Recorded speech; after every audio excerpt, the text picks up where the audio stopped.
Quando a gente fala sobre a questão da agricultura, é um tema de extrema importância, principalmente quando a gente fala de Brasil. Nós estamos vivendo a maior crise econômica, talvez da história da República Brasileira. Ou seja, desde a nossa República, estamos ainda no século XIX até os dias de hoje, talvez seja a maior crise que a gente já viveu. Ah, nem os pais de vocês, nem os avós de vocês, nem a Segunda Guerra Mundial afetou tanto a economia aqui no Brasil. E a gente não está sentindo isso tanto por causa do auxílio emergencial. Se não tivesse esse auxílio emergencial, nós veríamos a crise muito mais forte ainda. Tá? Mas o que acontece? Mas existe um setor da economia do Brasil que não foi afetado pela crise econômica. Pelo contrário, até no período de crise econômica, ele obteve um crescimento, que é o setor da agricultura. Só para a gente se lembrar, a economia é dividida em três setores: setor primário, secundário e terciário. Então, vamos lá, aulinha de sexto ano, só para lembrar.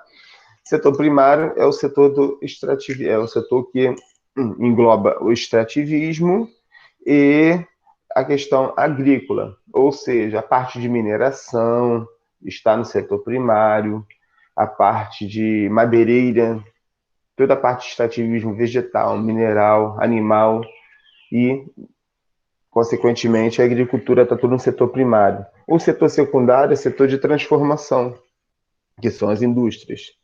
As indústrias tiveram uma queda absurda, absurda, aqui no Brasil. Tá? A gente precisa lembrar, hoje, atualmente, o país que comanda esse setor industrial é a China. E a China teve uma queda drástica em seu PIB, Produto Interno Bruto, e, consequentemente, afetou o Brasil. Tá? Aí o pessoal, é até uma coisa complicada, que muita gente fala, a economia caiu porque você teve a questão da quarentena, tal. Mesmo se o Brasil continuasse fingindo que nada tivesse acontecendo e tentando produzir da mesma maneira de antes, a nossa economia ia cair. Por quê? Porque a economia dos outros países do mundo também caíram. Então, consequentemente, ia cair do Brasil. Tá? Nesse mercado globalizado que a gente vive, ainda mais quando você tem países tão fortes como Estados Unidos e China que tiveram um baque gigantesco. Estados Unidos teve uma queda do seu PIB, gente, de mais de 30%. 30% é muita coisa, muita, muita, muita coisa. Tá? E o setor terciário, que é o setor de comércio e prestação de serviços. Isso nem preciso dizer como que o baque foi forte. Né? É só você pensar, tipo escola particular, pessoal. Vamos só esperar quando acabar essa crise aí, que a gente retornar à sala de aula, que nós vamos ver muitos colegas nossos que estudam em colégio particular vindo para o colégio público. Se preparem com isso daí, tá? Por quê? Porque muita gente não vai ter mais condição de pagar a escola particular, tá? Eu até falo que a gente não tá percebendo muito isso, porque as escolas estão fechadas, mas as escolas particulares já estão sofrendo um esvaziamento gigantesco. Isso está muito ligado ao quê? À crise econômica. Pode contar com isso. E de todos esses três setores, o setor que não sentiu os efeitos da crise, que praticamente sustenta o Brasil, é o setor primário, basicamente a agricultura. Tá? A gente precisa entender que a agricultura aqui no Brasil, alguns anos atrás, ela era responsável por 6% do PIB brasileiro. Ou seja, toda a riqueza gerada no Brasil, o setor primário, perdão, o setor, não só o primário em tudo, só a parte da agricultura correspondia a 6% do PIB. Só que atualmente, isso daí, pessoal, já foi para mais de 20%. Mais de 20% da economia brasileira ela é sustentada pela agricultura. O Brasil é um dos países que, vamos botar as 10 maiores economias do mundo, é aquele que mais depende da agricultura. E o Brasil só não está numa crise muito, muito, muito, muito, muito pior. O Brasil só não está numa crise muito pior porque a agricultura sustenta muito. Galera, a agricultura nos últimos 20 anos mudou o Brasil de uma maneira que a gente não tem ideia. Quer ver? Vou dar um exemplo só para vocês entenderem. Quando eu tinha a idade de vocês, vamos botar aí há uns 15 anos atrás, não, mais de 15, né? Estou mais velho do que isso. Há quase 20 anos atrás, o setor da economia do Brasil, a agricultura não tinha tanto peso como tem hoje em dia. Só para dar um exemplo de como que a agricultura é forte. Hoje em dia, qual é a parte musical, o tipo de música que a gente mais vê bombando aí no Brasil, com as lives com o maior número de visualizações, é o quê? Sertanejo, certo? O sertanejo é um tipo de música que está ligado diretamente ao setor da agricultura, galera. Não se esqueçam disso. E você pode ver que o sertanejo ganhou muita força nos últimos 20 anos. Tá? Você vai ver que são cantores que fazem shows gigantescos. Eu não vou lembrar agora do sertanejo que fez o show que teve o maior palco do mundo já feito, e é um setor que se expandiu pelo Brasil inteiro, deixou de ser aquela música rural. Aí vem um ponto importante que a gente precisa entender. A gente tinha muita ideia de rural e urbano, e onde nós tínhamos na cabeça que rural era atrasado e urbano era avançado. Ou seja, o rural era ligado à agricultura, então você achava que quem trabalhava com agricultura, os fazendeiros, eram pessoas atrasadas, e nós que moramos na cidade, moramos em uma área avançada. Esquece essa parada, esquece. A agricultura não tem nada, a agricultura está longe de ser atrasada. Só para você pensar que você tem fazendas aqui no Brasil, em áreas rurais, que tem laboratório de engenharia genética dentro da fazenda. Você tem engenheiro genético dentro de uma fazenda para descobrir qual o melhor tipo de semente para aquele determinado tipo de solo. Você tem alimento transgênico, que é uma coisa que a gente vai falar na próxima aula, que você muda a carga de DNA de um alimento para poder fazer com que esse alimento produza mais. Você cria milho que o gafanhoto não aprecia, que o gafanhoto não quer, porque você muda a cadeia de DNA. Isso precisa de um avanço tecnológico absurdo, pessoal, absurdo. Então, não tenho na cabeça que a área rural é uma coisa atrasada. Esqueçam isso, tá? Esqueça, a gente está muito longe disso. E por que a gente não percebe muito esse crescimento da agricultura aqui no Brasil? Porque nós moramos no Rio de Janeiro. Vocês que estão aqui, os meus alunos, são alunos de Magé. Magé tem uma agricultura muito fraca. O Rio de Janeiro, por si só, tem uma agricultura muito fraca, tá? Apesar disso, Magé é o maior produtor do Rio de Janeiro de aipim, tá? Se algum de vocês mora aí na Cachoeirinha, na Capela, sabe disso. Magé é o maior produtor brasileiro, perdão, o maior produtor do Rio de Janeiro de aipim. E, apesar disso, nós temos uma agricultura frágil aqui. No Rio de Janeiro tem uma agricultura frágil. E isso foi muito ruim para o Rio de Janeiro, tá?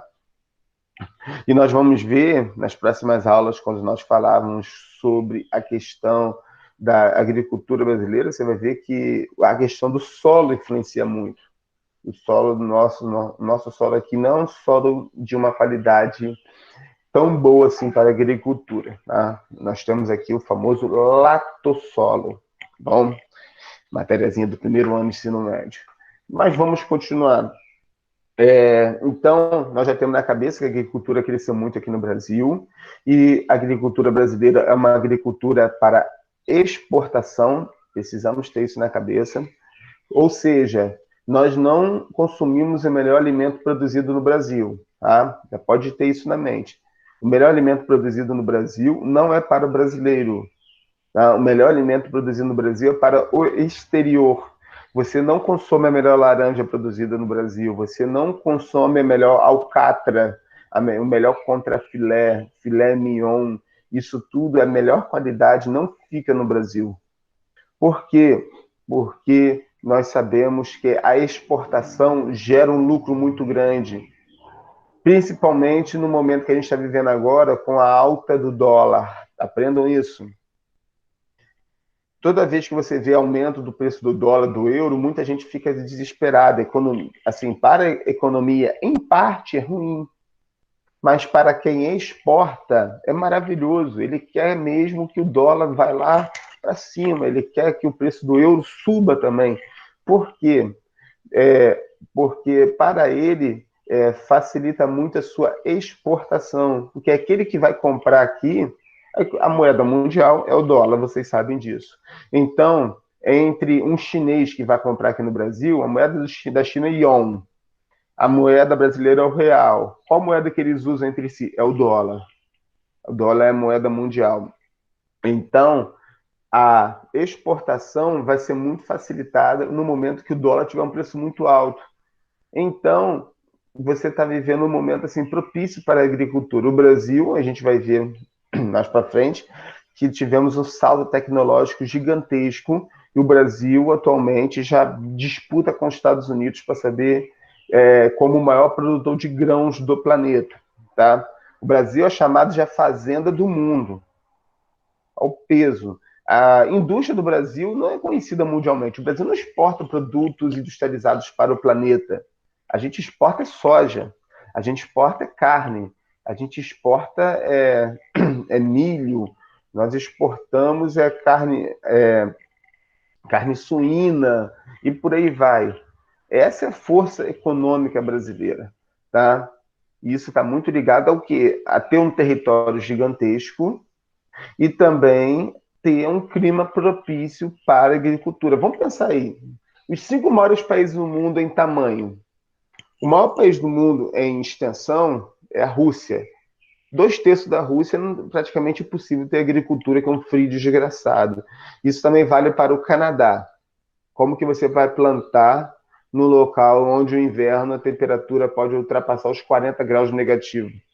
Ou seja, a agricultura lá é feita em estufas, o que vai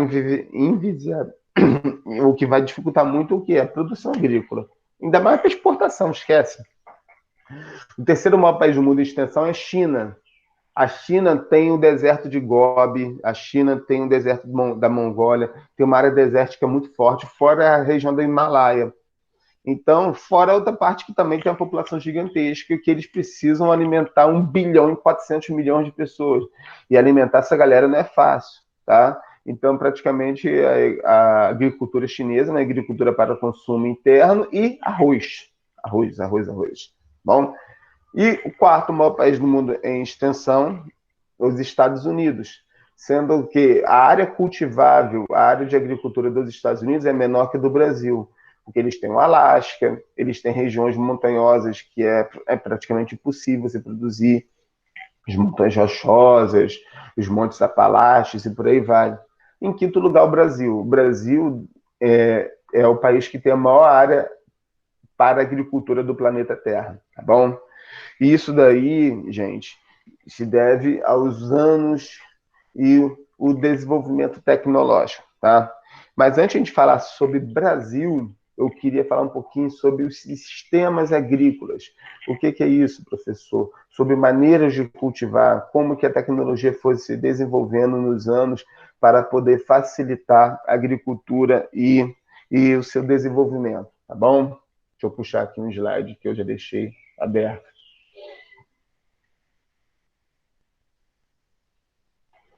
Eu puxei um slide aí, se vocês não estão vendo, me avisam, tá? O que acontece? Quando a gente fala sobre sistemas agrícolas, você precisa ter um tipo de técnica agrícola, entender suas características. Por exemplo, propriedade de terra, ela é pequena, é média, ela é grande. Aqui no Brasil, nós vamos ver que nós temos um problema sério, que são os grandes latifúndios.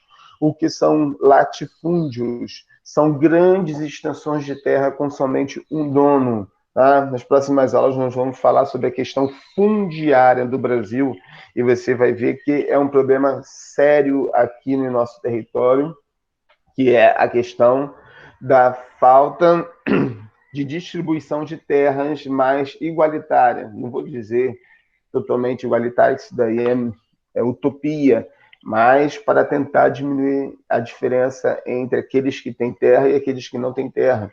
Os Estados Unidos fez isso lá no século XIX. Os Estados Unidos resolveu a sua questão fundiária no século XIX. O Brasil não resolveu até hoje. Tá? Você vai ter nível tecnológico, uso intensivo de máquinas, produtos orgânicos, método braçal. Como que é essa relação de trabalho? Ou seja, entre aquele que trabalha na terra e o dono da terra. Como que é? Ele trabalha no regime de parceria, ele arrenda a terra, ou seja, aluga, ele é um meeiro. O que é um meeiro? Ele divide a produção entre os dois, entre o dono da terra e quem produz. E como que é o destino da produção?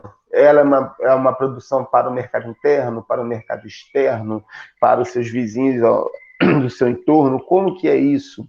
Só para dar um exemplo, o Rio de Janeiro é abastecido com produtos agrícolas de onde? Do interior de São Paulo e da região serrana do Rio de Janeiro. Tá? É só você lembrar que nós dependemos, para quem conhece um pouquinho Teresópolis, Petrópolis, sabe que nossos produtos agrícolas, nossa parte de hortifruti mesmo, vem todo de lá. Tá? Se você for no município chamado São José do Vale do Rio Preto, que está após Teresópolis, você vai ver que o município lá tem cheiro de cocô de galinha. Por quê? Porque a parte de granja lá é absurda. É mistura de cocô de galinha com tangerina pocã. Por quê? É a produção do seu município. E é uma produção que visa o quê? Abastecer o Rio de Janeiro. Tá? Para quem tem um pouquinho, que lembra mais um pouquinho, nós tivemos em 2011 o desastre em Petrópolis, Teresópolis e Friburgo, o desastre da região serrana, ocasionado pelas chuvas. Nesse período, a produção agrícola lá parou. Eu lembro que nesse período aí, o pé de tomate, se você fosse comprar alface, uma besteira já, se você fosse comprar um alface, estava custando quase, ou em torno de R$10. Por quê? Porque você tinha a produção mínima, tinha que vir, se você quisesse alface tinha que vir de São Paulo para abastecer o Rio de Janeiro. Por quê? Porque a região serrana já não conseguia abastecer. Bom, e os sistemas agrícolas, o que são sistemas agrícolas? São métodos, modos de produção, maneiras que durante os anos foram se desenvolvendo e que vão facilitar, ou algumas até vão dificultar, a produção agrícola. Tá? Nós vamos ver algumas. Agricultura itinerante, camponesa, a de jardinagem, a de plantation, que tem um papel fundamental aqui no Brasil, o sistema coletivistas, até chegar à moderna empresa agrícola.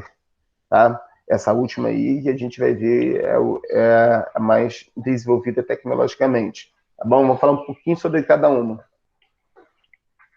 Agricultura itinerante é uma agricultura ainda bem arcaica, é uma agricultura que aqui no Brasil, apesar de ser uma agricultura arcaica, conforme eu falei, ela ainda é muito utilizada, principalmente na Amazônia.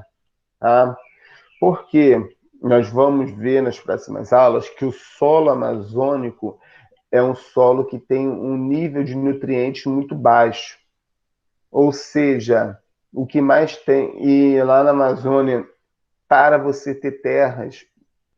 E lá na Amazônia tem uma questão muito séria, que é a grilagem de terras. Eu vou explicar na próxima aula o que significa exatamente a grilagem de terras.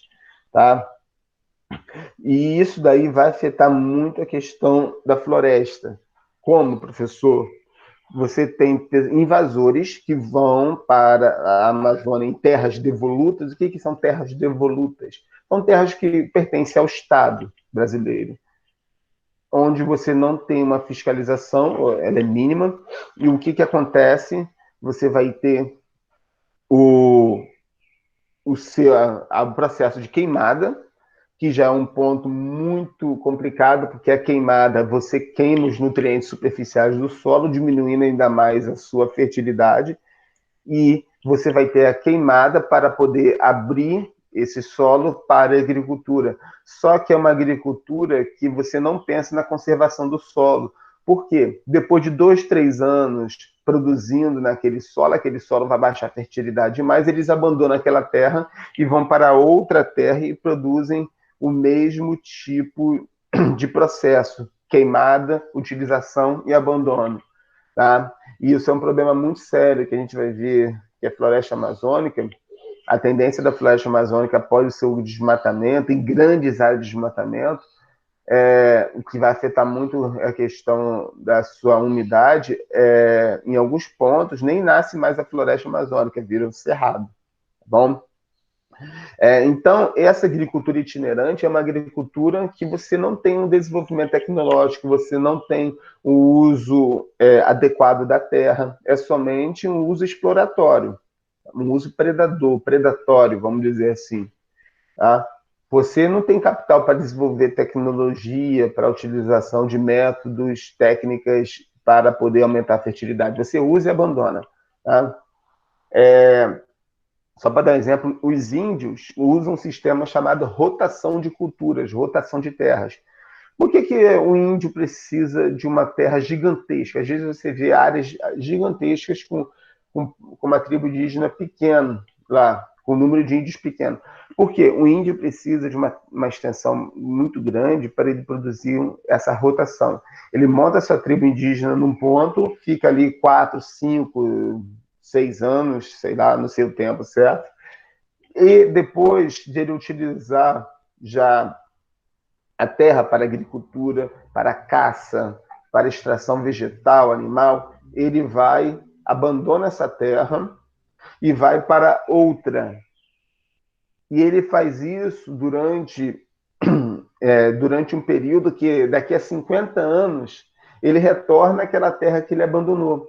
Por quê? Após esse período, essa terra já se recuperou ao ponto de você poder utilizar novamente com a natureza já restaurando o período que você explorou ela, tá bom? Esse é o sistema de rotação dos índios, que é um sistema que a gente se baseia muito, a agricultura se baseia muito nessa ideia, e a gente vai ver lá que que a agricultura se baseou na ideia indígena para criar rotação de culturas, tá? Exemplo, eles plantam soja no período, aí sabe que quando o nível de um determinado tipo de nutriente que a soja retira do solo baixa muito, ele vai lá, ele precisa deixar a terra descansando, mas ele viu que ele pode plantar, estou chutando, não sei o certo, tá, gente? Não sou agricultor, mas ele sabe que ele pode plantar, sei lá, milho. No momento que ele planta milho, o milho usa um outro tipo de nutriente do solo que ele vai fazer com que daqui a um ano ele possa plantar soja de novo, mas então, para ele deixar a terra parada, ele consegue plantar uma outra coisa. Tá? O nome disso é rotação de cultura. É um problema muito sério essa agricultura itinerante aqui no Brasil, principalmente por causa das queimadas. Nós estamos. O período de inverno aqui no Brasil é o período de queimadas. Já começou na Amazônia, mas mais do que na Amazônia atualmente, está aparecendo direto no noticiário, que está pegando fogo, é o Pantanal. Tá? O Pantanal, que não é um tipo de vegetação, tá, gente? Aulinha do primeiro ano do ensino médio, para quem se lembra. O Pantanal é um complexo de vegetações. Como assim, professor? O Pantanal é mistura de cerrado, é uma mistura de campos, que são os pampas, e pega um pouquinho da floresta amazônica. Mistura isso tudo ali e dá o Pantanal, tá bom? A agricultura camponesa já é aquela agricultura familiar, é uma agricultura de subsistência, ou seja, aqui no Brasil a gente trabalha muito com o nome de agricultura de subsistência. Você vai ter aquela agricultura feita pela própria família e que ela vende o excedente, tá? Se você for passar ali pelo Rio do Ouro, Conceição, toda essa região ali de Magé, que ali é um distrito agrícola, tá? Magé possui um distrito agrícola, essa região ali, a Capela mesmo, esse distrito agrícola, ele vai ter muito dessa agricultura camponesa, dessa agricultura de subsistência, tá? É uma agricultura ainda que não teve um ponto de modernidade para poder se desenvolver. Se bem que você tem alguns pontos ali já que você tem uso de maquinários, você tem um aumento dessa produtividade, tá? A tendência é que aquilo ali possa se desenvolver, tá? Mas essa agricultura de subsistência ainda é muito forte aqui no Brasil, tá? Aqui no Brasil, gente, se a gente for entender um pouquinho sobre a história do Brasil, até o início do século XX, até década de 40, década de 50, você tinha vários locais aqui no Brasil que as pessoas trabalhavam somente com agricultura de subsistência, onde você nem tinha a presença do dinheiro. As pessoas nem utilizavam dinheiro ainda. Como assim, professor? Eles trabalhavam como? No regime do escambo, ou seja, troca. O cara produzia arroz, no momento que ele produzia arroz, ele ia lá e, depois de produzir arroz, ele ia e produzia. Ele queria comprar feijão, ele comprava feijão do outro e trocava pelo arroz. E esse regime de escambo ficou durante séculos aqui no Brasil. Tá? Em vários pontos, principalmente no interior do Brasil, você não tinha presença do dinheiro, as pessoas não eram trabalhadores assalariados. Só que conforme você foi tendo a presença de vou dar um exemplo. Aqui no Brasil, no começo do século XX, teve a questão, principalmente na década de 40, 50, 60, você teve várias obras gigantescas que foram obras para você colocar redes de eletricidade pelo Brasil. Então, foram obras que você ia lá, as pessoas viam, ficavam durante 2, 3 anos em um local para poder colocar esses cabos de eletricidade. Então, eles iam para pequena cidade que nunca teve contato com outra população e eles ficavam lá durante 2, 3 anos. Nesse período de 2, 3 anos, ele colocava, né, nessa cidade a presença de quê? Do dinheiro. E a pessoa via como que dinheiro é bom. Dinheiro é muito bom, gente, vamos falar a verdade. Dinheiro facilitava a troca. E muita gente, depois que essas pessoas iam embora, eles percebiam que eles queriam também esse dinheiro. E eles, o que eles faziam? Abandonavam essas terras e ia para onde? A cidade. Tá? Esse foi o processo de êxodo rural gigantesco que a gente teve aqui no Brasil. Tá? Então vamos lá. Vem falando sobre, aqui no Brasil, essa agricultura familiar aqui no Brasil, ela vai ganhar muito força com técnicas para poder agregar maior valor ao seu produto, principalmente com agricultura orgânica, tá? Que é sem uso de agrotóxicos, tal, que é um assunto que a gente vai falar nas próximas aulas. Agricultura familiar. E tem muito isso aqui, tá, gente? Essa agricultura de subsistência é super comum aqui na nossa região. Agricultura de jardinagem. A agricultura de jardinagem ou agricultura de terraceamento é um método de agricultura muito comum, principalmente no Sudeste Asiático e Extremo Oriente. Tá? Ou seja, onde, professor? Vietnã, China, Malásia, Japão, Indonésia, Tailândia, toda essa região ali, onde o produto mais consumido é o quê? O arroz. Tá? Eles usam o sistema para você criar grandes regiões de inundação, que o arroz, eles utilizam lá, o arroz é plantado na água. Tá? Então, para poder, aqui só para a gente ver uma imagem aqui, para poder criar essas inundações, principalmente em áreas de inclinação, eles usam uma técnica chamada terraceamento. O que é isso? Agricultura também chamada de agricultura em curva de nível. Eles vão criar os degraus para você criar áreas de inundação para poder alagar essa área para poder produzir o arroz. Tá? É uma agricultura que utiliza muita mão de obra, muita mão de obra. Mas vamos falar a verdade, né? O que tem mais lá é mão de obra com uma população absurda. Brincando. Mas é verdade mesmo. Mas o que acontece, galera? Esse tipo de agricultura é uma agricultura milenar. Milenar. E eles ainda utilizam muito esse tipo de agricultura que tem uma produtividade muito grande do arroz. Arroz, do trigo, de outros cereais também. Tá? É uma agricultura que eles utilizam essa técnica do degrau, gente, da curva de nível, é uma técnica muito avançada. Apesar de ser milenar, ela tem um grau de produtividade grande. E outra coisa, quando você coloca esse degrau, você diminui o processo de erosão do solo, o desgaste do solo, tá? Essa técnica de... Exemplo, se você for mesmo subir a Serra de Teresópolis, você vai ver um monte de lugar que tem um monte de degrau. É para quê aquele monte de degrau que a CRT construiu?